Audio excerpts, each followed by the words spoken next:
This is going to be a video tutorial on how to place text on an image using Google Docs. I'm going to jump over to my browser here.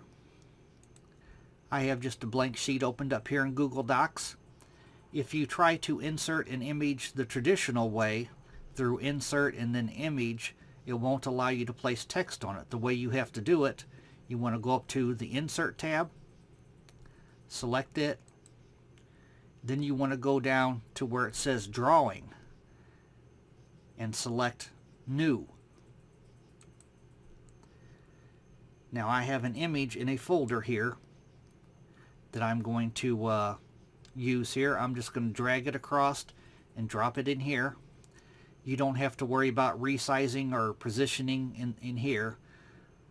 What you want to do is click on the text box icon up here.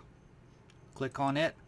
Draw yourself out a text box, and you can always resize your text box however you would like, and then place your text on here.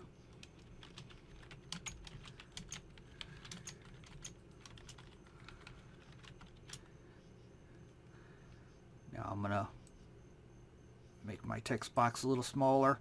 Tell you what, I'm gonna highlight my text. I'm gonna make it bold. I'm going to increase my font size.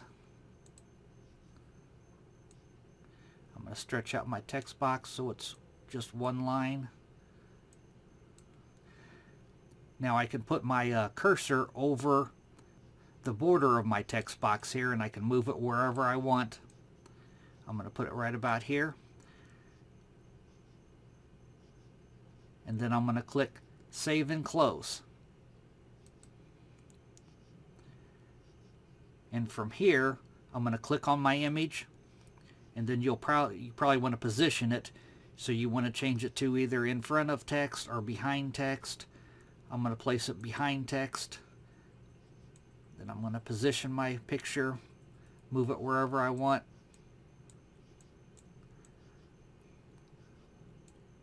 But you'll want to use one of the wrap features here in order to move it around and position it. But that's how you place text on an image using Google Docs. Thanks for watching.